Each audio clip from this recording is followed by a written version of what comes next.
Welcome to the Glow Up Economy podcast. My name is Tuan, the founder of Glow Ups Media, and this podcast is where I sit down with the founders, creators, and the women shaping the future of beauty and culture.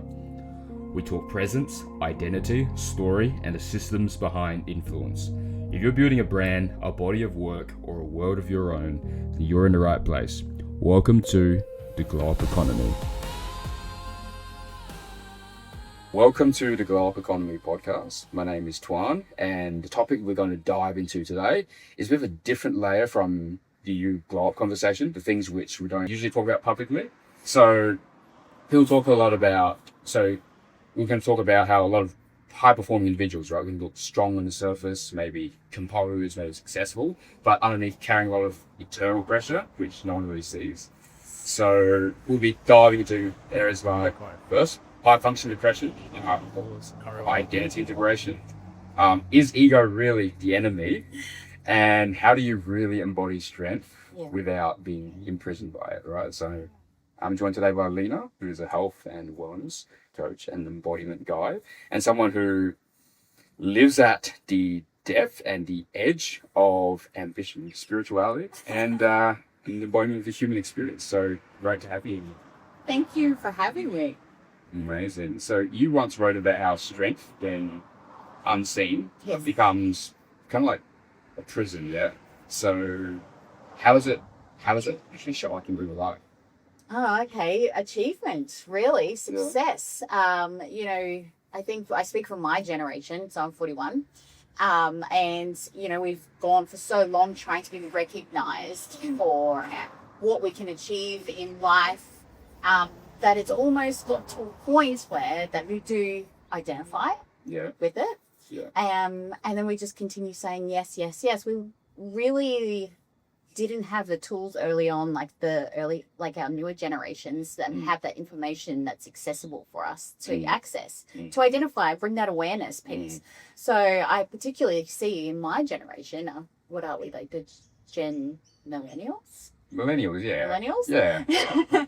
So we were before the internet, before the World Wide Web of information, and now we do have this on the us. Yeah. So now we're starting to recognize and create that awareness of like, oh, okay, I'm actually functioning at a really high standard. I've worked really, really hard to get what I want, but now it's become this learned behavior, and we haven't had those, you even know what boundaries were, right? What was a boundary? We just say, yes, we want to have that recognition in the world. And then we just started learning these behaviors. And then we became so head focused. I'm going to goal set. I'm going to reach this. I'm going to prove my worth to the world, especially as a woman. Yeah. And then we forgot to actually tap into our intuition of our body. Like enough is enough. Like you can only go flat chat for until you hit burnout. Yeah. And that's a phase I know very well. So I've visited it few times, but with that, it's not wrong. It's just, hello, old friends, we're here again. What can we learn around this time, and what new tools can we bring into it? So yeah. How does it usually then, like, in that sort of phase there, when you function to high achieving, it's easy to get disconnected from the body, right? Where does it usually show up in terms of like tension at the body? Do you find the jaws, the breath? Exactly, everything you said. So, holding that jaw tension. I know for me, my back will blow out. So, I train 6 days a week. I know my body really well. I know how to lift safely. My form's really good.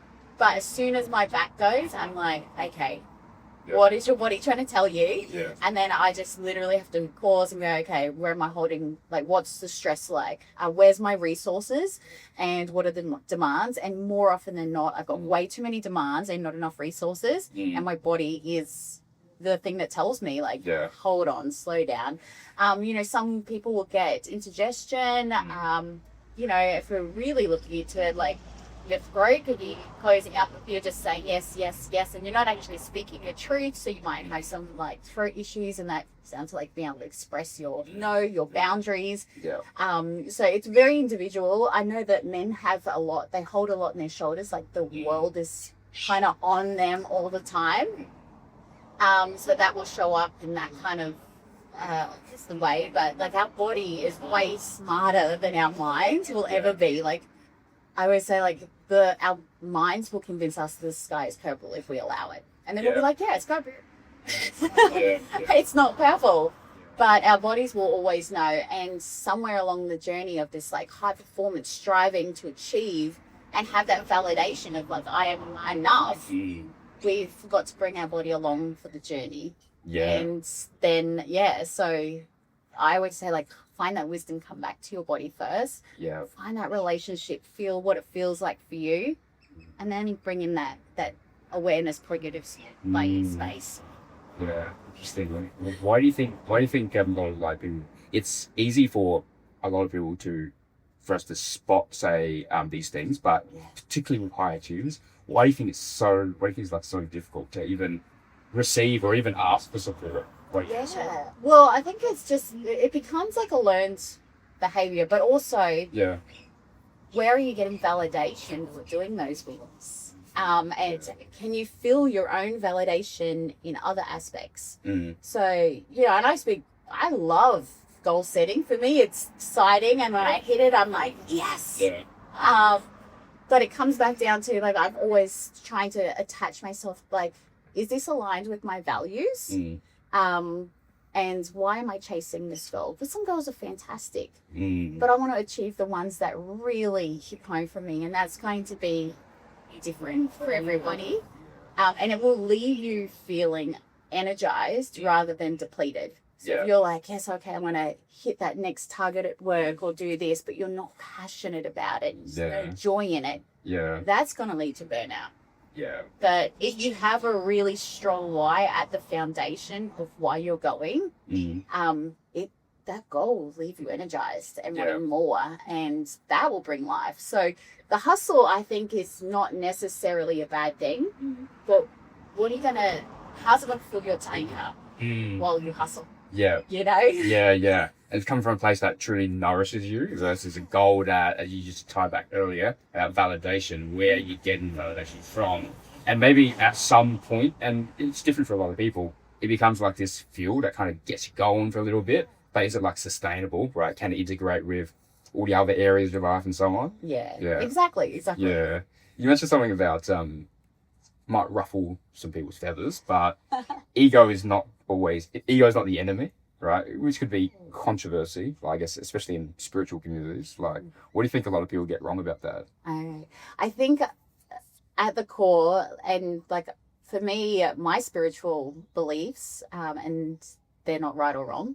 But for me, Tantra is what I move through life, guiding me. So Tantra is, you can't really explain it, but it's pretty much everything. And it was the key for moving me from literally a suicidal person to just becoming a really whole-bodied person that's in love with the whole range of human. And with that human is like, we forget that we actually came here to be human. And we sometimes get lost in this world of spirituality and trying to become better, that we forget we're actually human. And with the human is the ego. But the ego is needed. The ego gives purpose. So it's how we're, like anything, how are we using our ego? Are we using it to hurt and, put others down so we can feel higher in life? Or are we doing it to be able to go, you know what, maybe I need a boundary here and I'm worth having this boundary. My ego is telling me that I'm allowed to put this line in the sand with this person. And that's okay. The ego could be like, to go celebrate the success. Like the amount of clients I coach that want to just put a gym selfie on their stories, but they don't want to seem like egotistic. And it's like, allow yourself to celebrate. You showed up for yourself. Like, be proud of that. And the ego is there to celebrate that. But what I find in the world of spirituality is that we're trying to ascend and be this higher spiritual being. But you're here, human. And yes, it's beautiful to rise and feel one with God, universe, whatever your belief is. But we're human. So bring both pieces to the story, and then you really truly do have embodied a full spectrum of spirituality, whatever that looks like for you. That's such like a healthy integration of like the ego, do you think a lot of people prematurely kind of want to like skip that into transcendence or? Yes.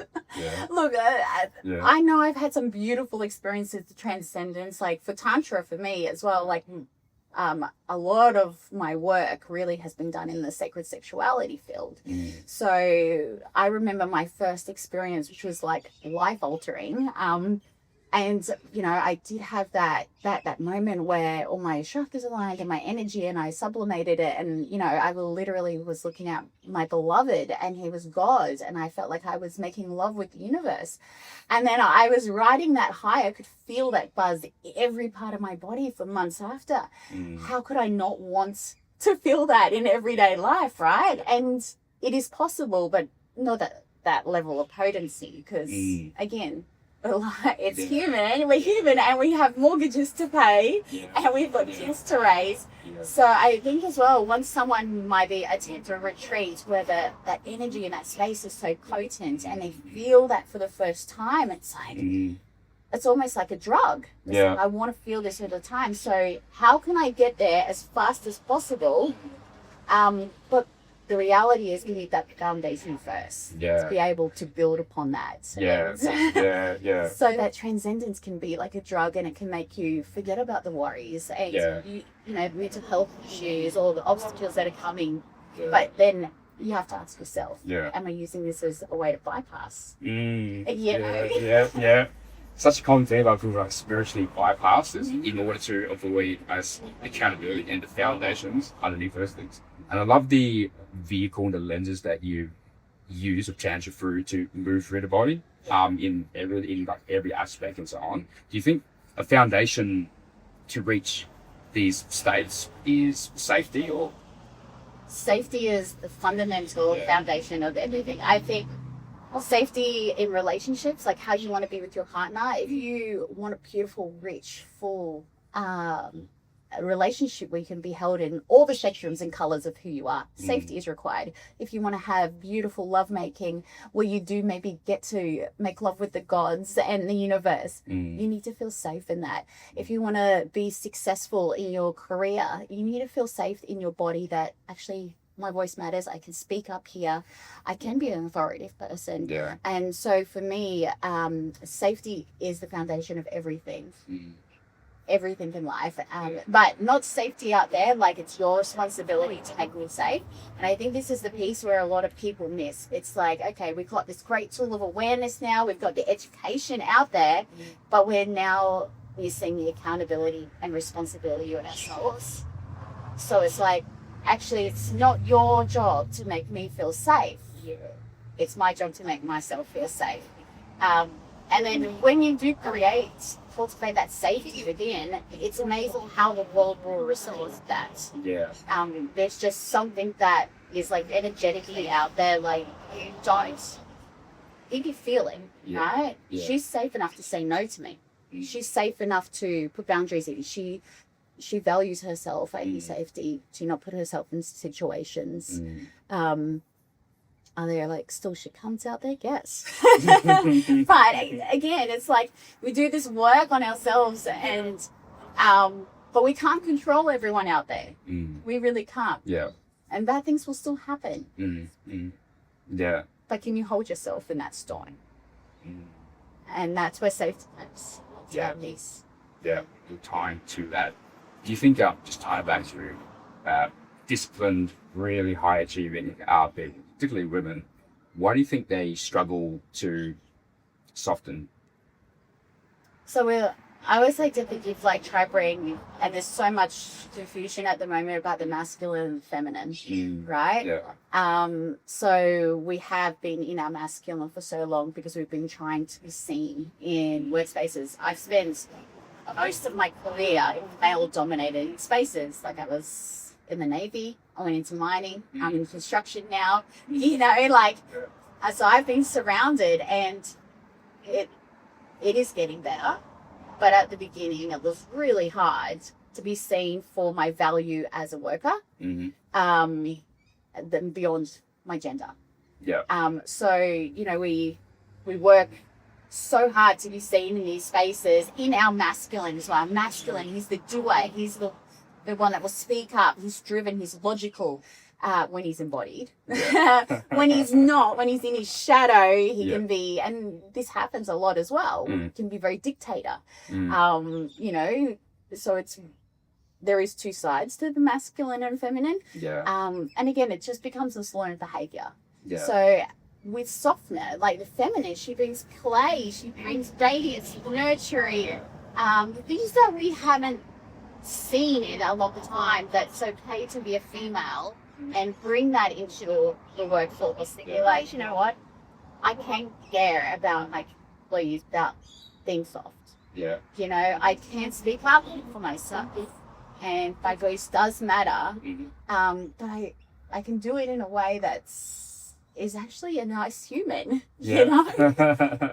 So like for me, I try and like I'll go through phases with my masculine and feminine, and everything's a game and it's playful, right? So that's my femme coming out.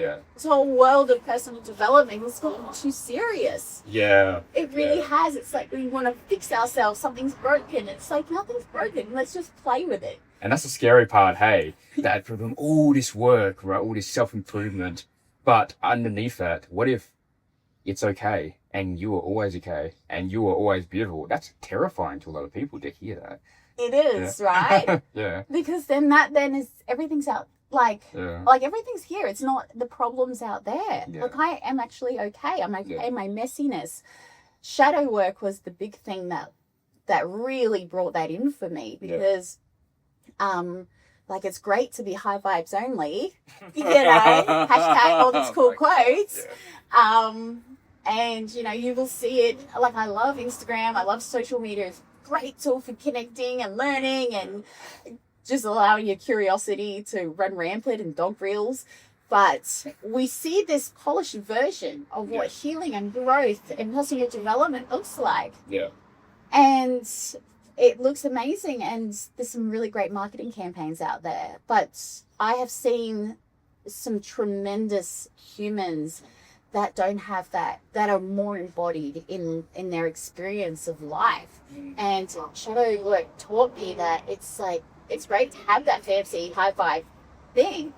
But show me when who you are at your core, when the world is tumbling down around you. When your kids have had non-stop sicknesses, your boss is holding you kids on this deadline, that the bills are just come rushing in.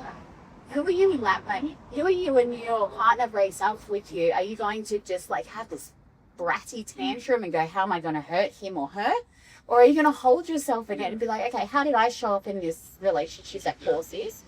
Sometimes people are just jackasses. But again, you called in that jackass. Like, you know what I mean? Like, so shadow work really showed me like it's okay to be in that mess, and I am actually the puppeteer of my life. And it's great to be high vibe and living up here.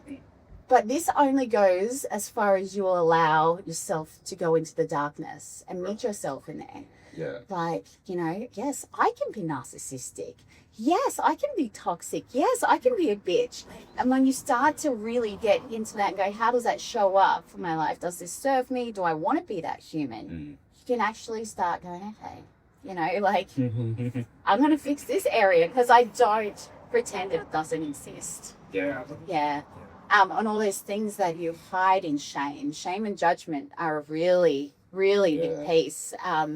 So, you know, what are you hiding in shame? Are you hiding, like, you know, there's like kinky parts of you that you're just like, I cannot bring that up to my partner? That's going to lead to resentment eventually, because they exist. Can you come into those spaces and go, oh, this exists in me? And how can I nurture this without it becoming destructive? Because at the end of the day, those things that you push away, they're there. And they will form into this destructive pattern if you allow it. And that silence is like the opposite of anyone in a relationship. It just builds a wall and it's just destruction. But when you can just really nurture it, anchor it, and where else really is something that's scared to talk about, that's when that's accessible. Growth happens. But it's hard to be seen in those moments, right? Because you're exposing yourself in your most raw, true self. And it looks great on the quotes on Instagram, right? Yeah. Be authentic. It's like, speak your truth. But if that comes out vulnerability hangover, it's like, oh my God, what if I don't get met with the response I'm wanting? And that's courage. Yeah. And so for me, it's like, that's who you are. Are you willing to just go all in and be seen in all the stuff, knowing there may be rejection and judgment and external pressure from the outside world? Yeah. Are you willing to do that? Yeah. And then, So shadow work's been amazing, but it's so expansive as well. It's very expansive, yeah. And especially the curated Instagram version makes it, it becomes like a trendy thing, but really underneath it, it's messy and you can hate it a lot of times, right? You love it, you're also going to hate it, right? What do you think a lot of people really misunderstand about shadow work? That it has to look like a certain way. Like a certain aesthetic. Yeah. Everything has to look a certain way. And like, I see beautiful people who are really, really aware, have a high emotional intelligence. And in the outer world, it might be like, oh, they're just this person or they're just that role. But the way they hold themselves, the safety that they've created, the way that they can handle life's pressure when it's thrown at them, is absolutely like, it's just so inspiring and it's phenomenal. But you wouldn't know it because it isn't a picture on a Bali mountain with a Palo Santo stick. Cacao. And I say that as somebody who has done that. Yeah. And I do love Palo Santo. I love that. It's being self-aware of our like living experience, and also like playfully enough, like to just like call it out, like in the narrator. So it's imaginable. Oh, I'm a walking contradiction. It's like I love. Like, I love to have my cacao and breathe energy and feel that plant medicine. But at the same time, I'll hang shit on myself for being like, this is just like, it's... Yeah.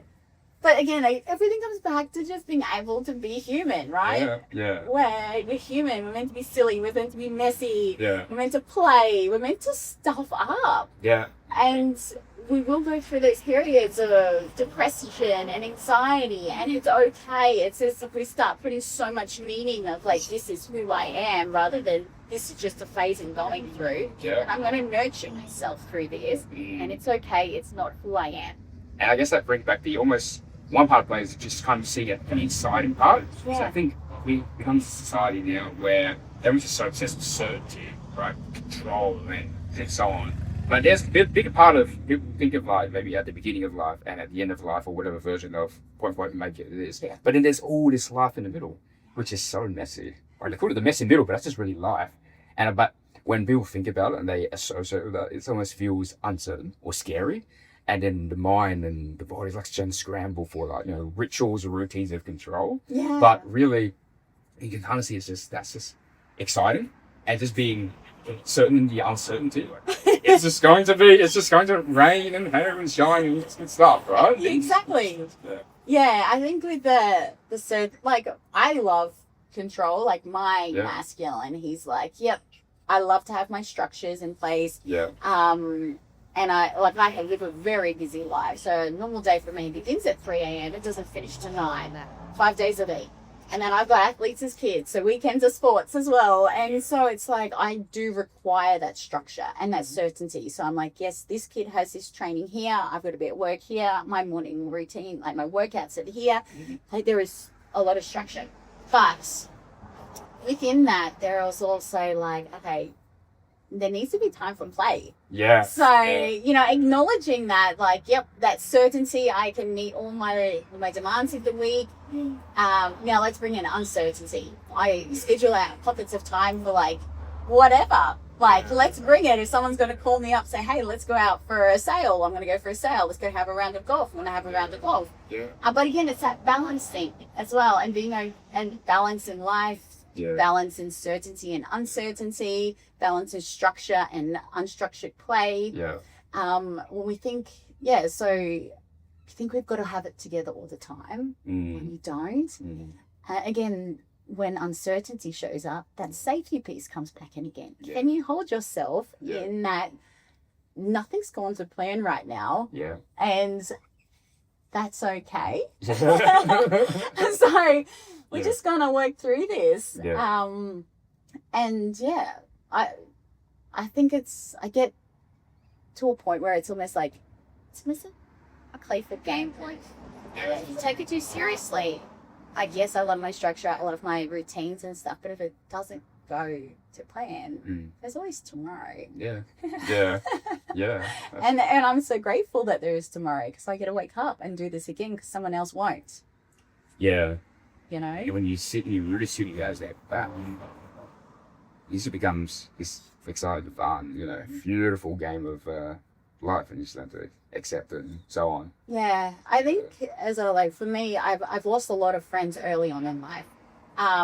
Through mental health struggles, through defense, there has been a lot of loss earlier on in my life, and those gifts, that grief, that pain again, taught me that, like, what a treasure it is. So if I'm pissed off with my partner, I'm so grateful to have a partner to be pissed off with. If my kids have said mum 25 times in the space of an hour because they need something, holy crap, I am so grateful that I have kids to say mum. Like, mum, I want your help. Mum, I need this. Like, what a beautiful thing it is to have that privilege. Yeah. Because the people I've lost in life, I know that they would love to have their kids say 25 times in one evening, mum. Yeah. Yeah. Yeah. So, yes, it can suck sometimes and you can be exhausted. Yeah. But everything is in a balance and it's okay. Yeah. Like, it can suck and also exist at the same time. That is beautiful. Yeah. Yeah. That is so true. That's so true. Do you think, for the people sort of like just watching and listening to this conversation, particularly a lot of people love our control and love our structure, and they feel so almost disconnected or dysregulated from the body, what would you reckon be the first step, right? That listen and kind of almost have the awareness that, wow, okay, I realize myself in it. What would you reckon is the first thing like to start your body? Spend a couple of so I see this a lot, like we want to do this thing and then we add all these tasks on of how we're going to do it, and then it all comes away. For me, learning the tool of listening to my body, I truly just set an alarm. It was like 5 times a day on my phone. Sometimes I didn't do it, and that's okay. But when that alarm went off, what flashed up on my screen was, what was it? It was something like, check in. It said just check in. So if I was in a meeting and my screen came up, it wasn't like, drop it like it's hot. Kind of, there was no ringtone to it. But it would flash up. Yeah. So if I was in a meeting or if I was in a conversation or if I was driving, that was what I saw on my screen. And it only requires a couple, like 30 seconds. Just stop, pause, breathe in, feel the breath, feel that sensation in your body. Because I think a lot of people don't even know what it feels like to sit in their body. Notice what it is. Yeah. Just breathe in, breathe out. What does that feel like? So yeah, just make it a practice and make it simple. Because we already have too many demands on us. So for me, that was a really great tool. My phone I have on me, everyone has their phone on them all the time, right? Check in. And then just breathe. Take notice, do a body scan. Where am I holding stress? Am I holding stress? Is it in my shoulders or my voice, like to my throat, congested? Am I feeling putting in my stomach? And it only has to start with let me noticing the lens. Yeah. And then move on. And that's what this is a really big case I find, is that we can get all these tools given to us and we can understand them from our mind, right? Yeah. But when you are triggered or when life is pushing you down or it's getting messy and your emotions are running wild, you don't go to that place in your mind and go, I'm going to do my breath work. No, because you're in that stress response. So that's why we do these things and we practice them. We are calm and regulated, because then we can actually bring them on as tools. Yeah. A lot of people will not do that practicing everyday life. They will, like anything, work your bicep. you know, Yeah. the more it grows. Yeah. When we are in a stress response, we are in survival. We aren't thinking logically. Yeah. So bring in the tools that you learn at your retreats, online, in your courses, but make it an everyday practice. But don't make it float throughout the sun because you ain't going to stick to it. Yeah. Yeah. It's just not practical either. It just maybe looks like it in like an aesthetic sense. Yeah. But there's a very big difference between doing it because that's the modality which you teach and express coaching wise versus tailoring it to individual realities. And it could be scaled up, it could be scaled down, right? Then like just like a small intentional practice. Or, you know, obviously you can be longer than also as well. Yeah. Yeah, like I love to have a beautiful ritual, don't get me wrong. Like my kids have grown up with mum holding Tantra nights and, you know, doing all these weird and woo-woo things. But the reality is we live a busy life. Yeah. So they are so important to myself. Yeah. So I'm going to carve out time. But the reality is I don't have much time. So how am I going to bring it in? So it might be a reminder and just get full, okay, 30 seconds, just drop in. Take a time to just breathe in, how am I doing, feeling, scanning. And then the more and more you do it, the easier and easier it's going to be. And then when you're stressed or someone says something to you and you want to respond like a raging, you know what I mean? It's going to be easier to go into those moments and hold yourself there. And then 100% go and process that like afterwards, you know, and that's also a practice. And that's a big one when we talk about bringing the body along on the journey. And I've done this with my kids from a very young age because they're beautifully unfiltered, right? And the world tells them not to be. Yeah. So the somatics, when we're talking about that, like, and our emotions and being okay with not being okay, building that capacity. There's a fly. I'm gonna run the fly. So one of the big things that I taught my kids and how to be in their body, and also taught myself how to just be able to clear that stuff, the heaviness when I am doing that quick 30-second scan. I'm like, oh, I'm feeling tender here, or I'm feeling rage in my belly. Yeah. Is like simple things like going in, and I'll do it in my room because it's kind of a less bit psycho than out in the street, right? Yeah. But I will go into my room and, you know, pop on some music. I like Rage Against the Machine when I'm feeling angry. But like just put on some music if you're feeling a bit like tender in the heart, when there's something softer, and just be with whatever comes without their judgment of like, oh my God, I feel sad or whatnot. And I would always identify it in my kids, especially when they were younger. Like my daughter would just like kind of like strut around the house. Yeah. Like, what's up, babe? And she's like, oh, you know, this is making me cranky. And I'm like, cool, let's process that. And do not throw it at other people. Yeah. You are not to throw it, that anger, at your brother or me. Like, it's your responsibility. 5 or 6, but it's your responsibility to learn this. So we go into her room and I'd be like, right, get on your hands and knees and behind my pillows.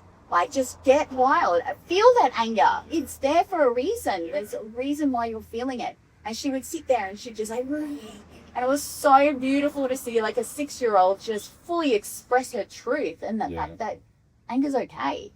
And so then like my son, like he's such a beautiful kid, and he feels so deeply. So when he was younger, that depth of like compassion and empathy he has for people would be really overpowering for him. And I feel it in that. I feel like there's something there that it's well, feel it. Let's let it out. That's like he would just sit there and I'd be like, right, like you need to learn this tool. I'm here with you. But in time you need my support, but I'm not leaving you. And it's safe to feel it. Just feel it. And as a little boy, it'd be like, you know, especially boys, you can't cry, right? And you're schoolyard, you can't do that. Yeah. So for him to have that safe space and be able to just let it out, and I was always there. I was like, if you need me to hug you, I'm here for you. If you need me to step away, I could do that. But just hear that was nothing wrong with it. It's just it's human. Yeah. And so he would do it. And the thing is, it's beautiful when you watch this in a practice for kids, right? Because they don't have to unload the dishwasher and hang the washing out, right? So their minds aren't going to go to the next task. You'll see them physically just come at peace. And then you're like, wow, okay, they've cleared all of that stuff in their body and they're open now to receive good. Yeah. And especially when it's a young age, it becomes easier to see and process, like a healthy way in their full body. Right? Yeah. And I don't, especially like as a mum to a boy, I don't want him scared of his emotions. Yeah. And I feel like there's a lot of judgments these days with men. Like you say, it's safe to have a cry, don't harden up. But really, are we allowing that? Like, it's almost like we've almost emasculated our men to a sense. Like, yep, you can be who you are, but don't use your anger that a way that it threatens me. Like, it's okay for you to be angry. And I see this when I was in a lot of relationship counseling. Like, there are some women that are really nasty, and yet the men were too scared to voice like, no, you're not allowed to treat me like that, because of that fear of being seen like as a predator, as someone with anger management issues. And so we were making our men small. And what the reality is, we don't want the feminine and we don't want the masculine kept small. Like, the more we can build together, holy crap, that's power, right? Yeah. Our own inner masculine and our own feminine, but also in relationships, in friendships. If we can bring both along, like, there is enough room up the top for both of us. Yeah. And like, I want to see our men just thrive. They bring to the world is beautiful, potent magic that I, as a woman, I can't bring, because I know that, and that's totally okay with me. Yeah. Do you find modern relationships and when it comes to modern dating dysregulated, or? I can't actually speak too much of dating, right? Because I actually haven't really dated much. I've been very fortunate to be in a lot of long-term relationships, and they've always ended beautifully. All my relationships that have ended with me, now they're my best friends. Like, there's no anger there. I love them, but from all the stories I hear from girlfriends and from clients, yes, there is this, I think we've got too much awareness and not enough action. So and I have a few male friends that have spoken to me about, they've been told from people they've dating, you're not masculine enough because you're not providing for me. And it's like, well, our men, yes, they're providers. They want to, like, give us the world. But it's our responsibility as females to not use you as an ATM. You know what I mean? And then fancy it up with some word salad glaze and saying, oh, you're not providing for me. It's like, we want to be independent, strong women. Yeah. But at the same time, you can do everything. And it goes in balance, right? It's going to look different for every dynamic. So I know for myself, my partner loves that provider role, loves it. Yeah. But I also have enough respect for him to not abuse it. Yeah. So he will give me the world. He will do all of the things. But it's my responsibility not to abuse that. Yeah. And to nurture him back. Yeah. So I think that, I tend to go on a ramble. Sorry, I get so passionate about all of this. No, it's good. A lot of things tie back together because people think it's really that one thing, but how you do one thing is just tie together with everything. Right. One of my favorite sayings. Yeah, it's so true though, right? It's just so universal. A lot of things sometimes we need to be reminded, you drop back in and you remember this. Yeah. Especially part of control. Yeah, sometimes it's kind of relating back to that personal development, there's only more answers out there, whatever, but it's actually coming back to that truth. Yeah. It's comes up simpler than you would have to make it, I think we overcomplicate things in all realms, right? And I think the coaching industry is crazy for it. Yeah. The more we can confuse our people out there, the more they're going to come back and buying it. As a coach myself, for me, success looks like my clients going, you know what? Yeah. I actually don't need anything else. I have all the tools within. I know how to use them. Mm. That's success. I don't want you buying the next program because you are incredible. You know how to harness what's inside already. Like Yeah. that's success as a coach for me. And that's when you're like really creating true leaders. Right? Yeah. And you can really see the leadership. And sort of like, a good friend of mine said, the God in you sees you. Oh, that's so beautiful. And it's just like, if you can enable, and you can allow someone to almost like realize, give themselves permission that it's anything like that yet. You know, we are leaders and the type of our own grace and so on. It's the most beautiful thing, right? I think kind of tying back to the body and somatics, because it's awesome. What do you think good leadership will views like somatically? Ooh, I love leadership. Right. I think first we have to realize leadership isn't a title. It is not a job role. Yeah. That's it. That's a thing on LinkedIn. And let's be honest, like LinkedIn is really a lot of ego in the not integrated spaces on LinkedIn. Yeah. One of 5 parts. Different, so leadership I think leadership first you need to understand your values. What sits right in your body. So for a leader, I've seen beautiful leadership happen. When I was in the mining industry, right? We'll have huge pre-start meetings, 30, 40, 50 people in there, and then someone will say something that isn't okay. I will always look for the person that will speak up and say, yeah, we don't say that, or we don't accept that behavior. That for me is leadership. But what it feels like inside is that you have got yourself. You can speak up when the whole room is going to judge you. That's leadership. It's being courageous with your vulnerabilities, but not as like a pity party, but just, like... Just being okay with what sits right and what he feels okay and what doesn't feel okay for you. Yeah. And then in the body, what's going to feel like, it's going to feel like, your posture. It's going to want to stand up. Like you have yourself, your voice is steady. Yeah. Could be some fire in your belly, right? Because, why is that? Why is that really for you to stand up? Yeah. My cultural background, Hodi, and for us, we have this thing called amana. Okay? That's you call it like that internal power within, right? And so for me, when I'm in alignment with my leadership, if I feel like alive in me, and I feel it in my heart, because I know I'm responding out of a place that I want to do good, I want to see people feel good. Leadership might be, saying the uncomfortable truths.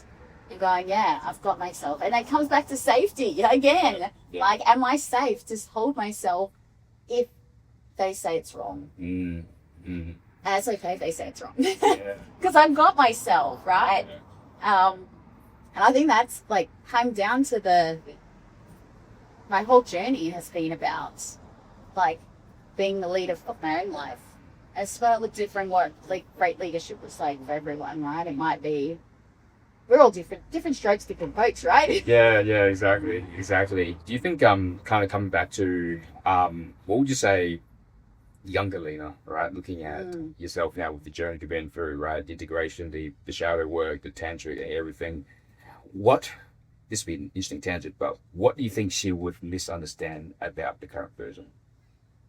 I think little Lena, she was always a really free spirit, right? Yeah. And then as life does go on, we start getting traumas handed to us, bad getting my first run. I think little Lena would be really freaking proud who got it the other side. Yeah.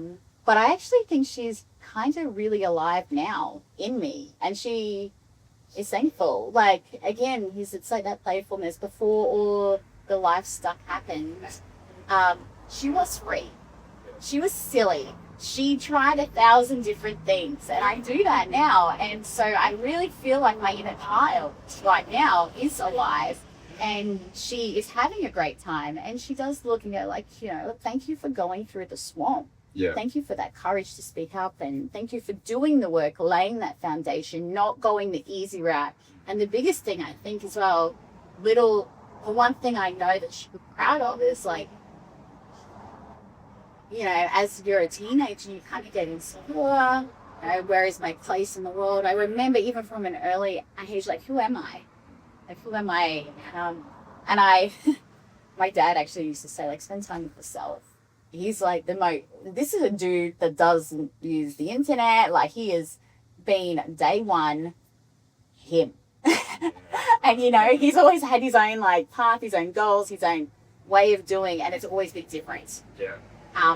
But he is that guy that you sit there, on a cup of coffee, he will taste the full radiance of that coffee. Oh, I love that. You know, he is so in the present, and he is okay with looking different.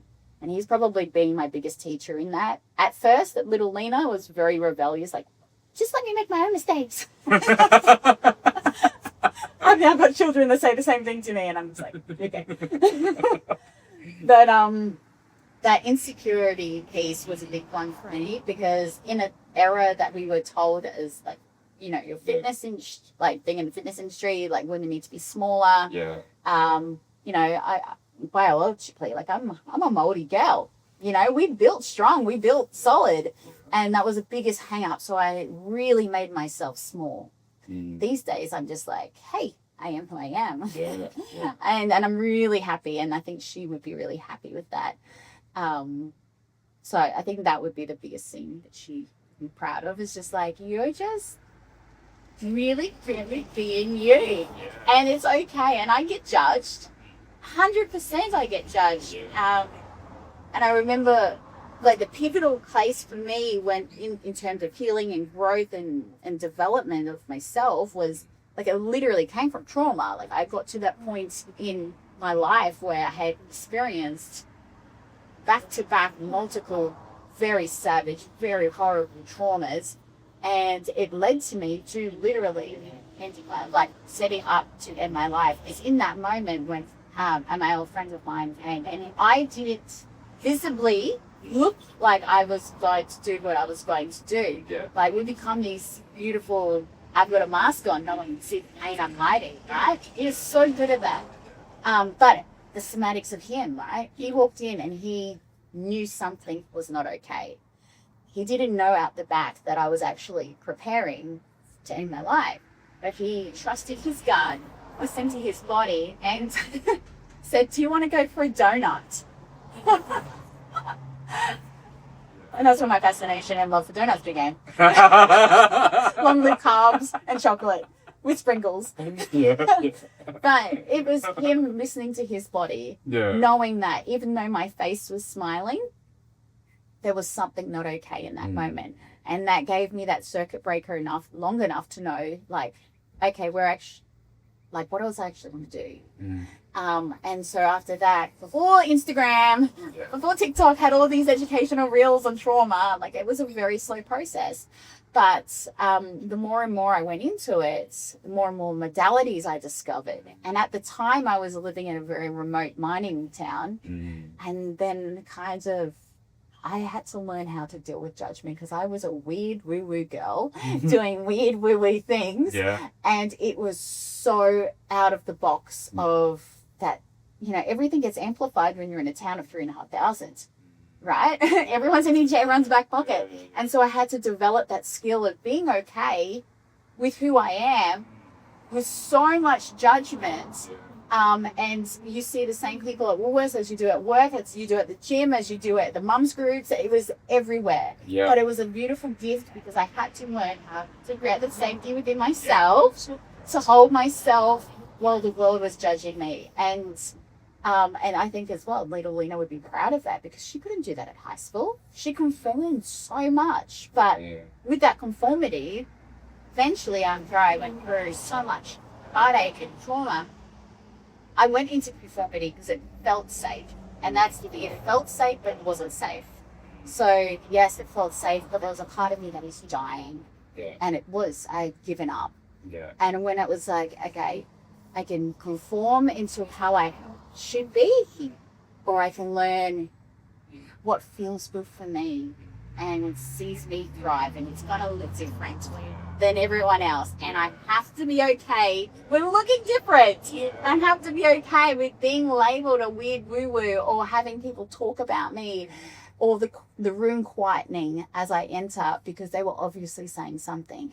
And the beautiful gift in all of that was eventually, after the years and years of work I did, and then I opened up my business, was those same people that were saying that land in my DMs and say, hey, I'm interested in some coaching sessions. And that's just a testament, hey, they see you walk through that and embody that and feel safe within yourself to lead yourself through that. And that is a big testament. I'm sure young Lena would look at that and say, wow, you know, like, yeah, to do that in that small sort of like town, like is a big thing, right? It's easy to think, oh, I'm in a small town and you get the judgment to get through, but the fact that you're able to sort of to really tap into that full expression speaks a lot for the particular conditions there. So yeah, no one was really in the game of working on yourself there. Like, you know, in a mining community, there's good money getting made.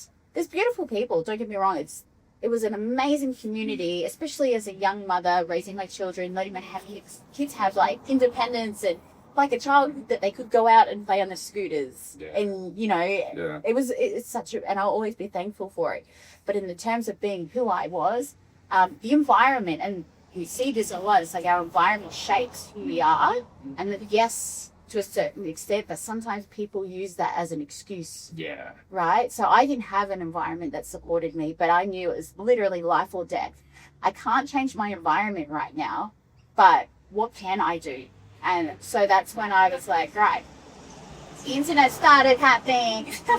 The resources started showing up, and I really got to know, like, look into different types of healing modalities. Some work, some were fantastic, some were like, all right, I'll try that. like coaches, right? Yeah. And really not necessarily buying into the coaches with fancy marketing pages and stuff, but, you know, spending time to actually watch their stories, watch their content, see how they show up. Are they being honest and vulnerable in showing aspects of their whole self, or is it just polished?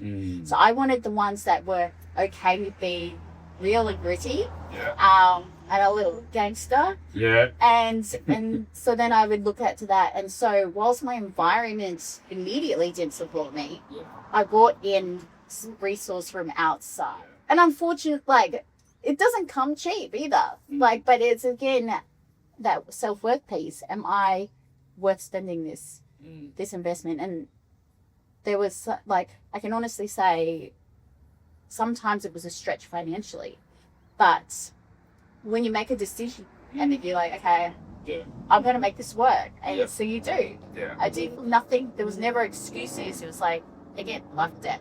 So Yeah. I don't have the money for this. I'm going to find the money. Great. I'm going to do a second job, or I'm going to not buy food out, or, you know, you do it. So if it's really important to you, and you feel. Yeah, you feel it, and you'll shift your intent. You make your time, you make the intention, and you'll think, and opportunities will just unblock themselves. It's like that old alchemist thing. You know, really, really true. In your body, deep down the soul, the universe inspired it. Yes. Yeah, but and then that is, we can want something, but it has to be paired up with action. So, you know, that everyone's like, manifest. You get the second part.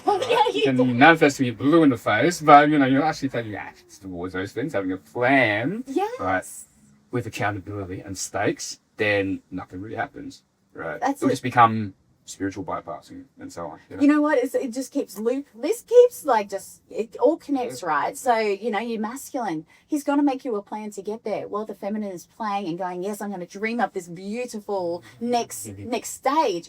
But our masculine needs to come in and come up with a plan. And, you know, they work together. That's with that, you know, I want to dream life, but you're going to have to sacrifice a little something to get there. And it's going to feel uncomfortable. And it's going to take some grit. It's going to take accountability. And it's going to actually take you stop going, that's the reason why I can't get it. And actually go, this is the person who is going to make it happen. Yeah. Love that, Lena. So, such an awesome, amazing, beautiful conversation. Where can people where can people, if they want to follow along, where can they find you? Okay, so Instagram at LJB Holistic Coaching. Yeah. Facebook, Lena Joy Barrett. Yeah. They're very much my main ones, to be honest. Yeah. Yeah. Or I'm in Adelaide. Love that. Chuck it in the show notes and description and so on. And Yeah. I won't give you my address. But